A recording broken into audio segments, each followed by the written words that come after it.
अदालत आपकी, कानून आपका, आप ही मुस्लिम, आप ही मुस्लिम, फैसला कौन करेगा, तराजू किसके हाथ में होगा। दोस्तों, जब ज़िया-उल हक ने पाकिस्तान में मार्शल लॉ लगाया तो उसने मोहम्मद अली समेत कई फनकारों को जेल में डालकर पाकिस्तान की फिल्मी तारीख इस तरीके से लिखी कि उसमें अपना हिस्सा डाल दिया। उस वक्त ज्यादातर फनकार जुल्फकार अली भट्टो के हामी थे और ज़िया-उल हक के खिलाफ थे। इसलिए ज़िया-उल हक की हुकूमत आते ही पाकिस्तान की फिल्म इंडस्ट्री पर ज़वाल आना शुरू हो गया था, क्योंकि ज्यादातर फनकार कनाडा, अमेरिका में जाकर शिफ्ट हो गए थे। आज हम उस इंडियन फिल्म के बारे में बताने जा रहे हैं जिसे सदर ज़िया-उल हक ने खुद पाकिस्तान के सिनेमा में रिलीज करने की इजाजत दी थी।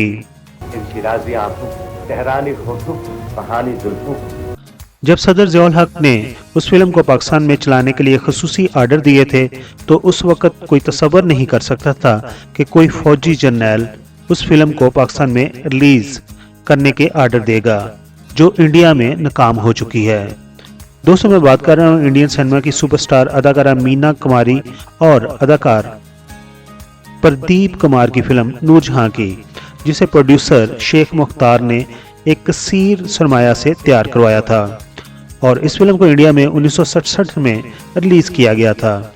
इस फिल्म के प्रोड्यूसर शेख मुख्तार, जो खुद भी अदाकार थे, और डायरेक्टर मोहम्मद सादिक ने जब यह फिल्म नूरजहां बनाई थी तो उन्होंने दावा किया था कि यह फिल्म सुपरहिट माजी की फिल्म मुगल आजम से ज्यादा बिजनेस करेगी और ज्यादा पॉपुलैरिटी हासिल करेगी, मगर हकीकत में ऐसा ना हो सका।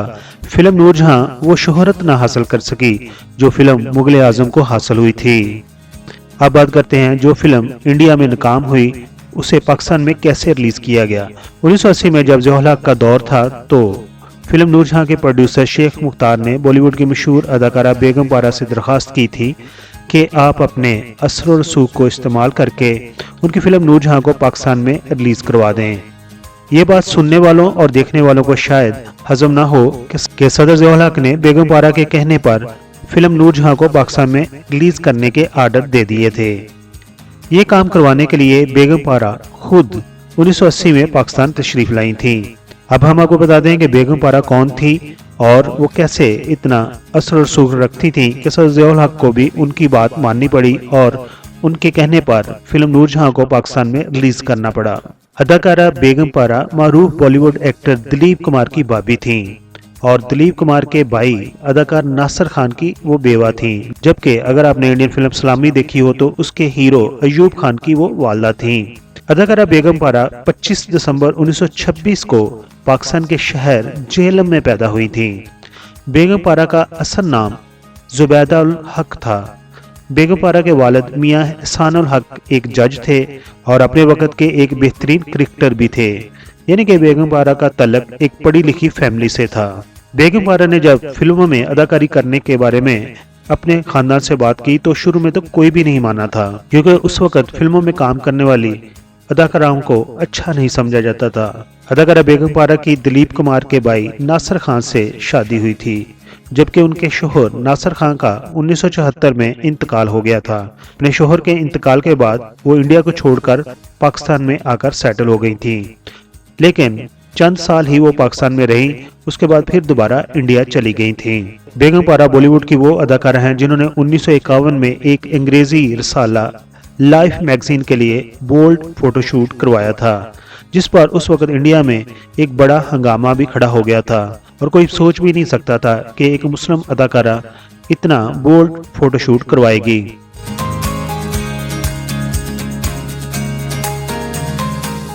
दोस्तों, जब ज़िया-उल हक ने फिल्म नूरजहां को पाकिस्तान में रिलीज करने का आर्डर दिया था तब पाकिस्तान फिल्म इंडस्ट्री के लोग, मीडिया के लोग और अवाम के अंदर सवाल उठाया जा रहा था कि बेगम पारा और ज़िया-उल हक का आपस में क्या रिश्ता है,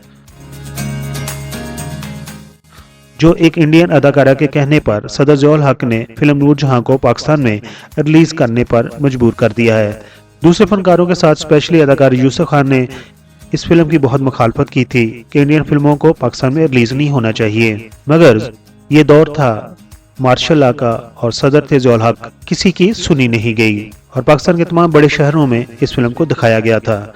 शायद ज़िया उल हक ने इस वजह से इस फिल्म को पाकिस्तान में रिलीज करने के आर्डर दिए होंगे कि इसको एक मुसलमान ने बनाया है और मुसलमानों की तारीख के ऊपर मबनी ये फिल्म बनी हुई है। लेकिन उस वक्त मीडिया में ये भी खबर आई थी कि ज़िया उल हक और बेगम पारा दूर के रिश्तेदार हैं, क्योंकि जनरल ज़िया उल हक का तल्लक अराई बरादरी से है और अराई बरादरी मियाँ अपने आप को लिखती भी है और बेगम पारा के वालिद का नाम भी मियाँ एहसानुल हक था। जब ज़िया उल हक की हुकूमत आई थी तो फिल्म प्रोड्यूसर शेख मुख्तार के साथ इंडिया से पाकिस्तान बेगम पारा कई दफ़ा आई थी, क्योंकि वो जनरल ज़िया उल हक की अजीज़ा थी, इसलिए उन्हें ज़िया उल हक से मिलने के लिए कोई खौफ और डर नहीं था। दोस्तों, ये थी कहानी फिल्म नूर जहां की कि वो कैसे पाकिस्तान के अंदर रिलीज़ की गई और कैसे ज़िया उल हक ने अपने स्पेशल आर्डर से उस फिल्म को पाकिस्तानी सिनेमा में रिलीज़ किया था। अगर आपकी इन्फॉर्मेशन में इजाफा हुआ हो तो हमारी इस वीडियो को लाइक कीजिए। अगर आप हमारे चैनल पर नए हैं तो हमारे चैनल को सब्सक्राइब कर दीजिए। अब पढ़ते हैं आपके कमेंट्स।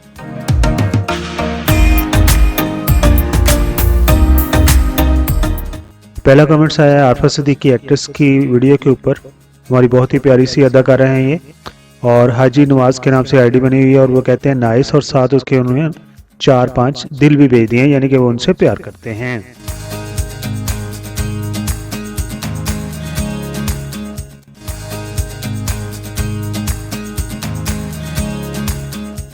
तनवीर जमाल एक्टर की डेथ के ऊपर जो वीडियो बनी थी उसके ऊपर बच्चों की दुनिया से आईडी बनी हुई है।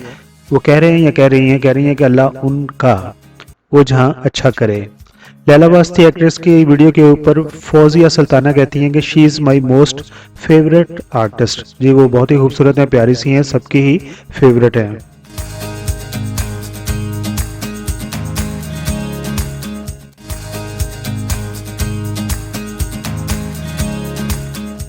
अताउल्लाह खान की वीडियो के ऊपर नियाजी खान के नाम से आईडी बनी हुई है और वो कह रहे हैं चाचू Ataullah is greatest singer in मियाँ वाली।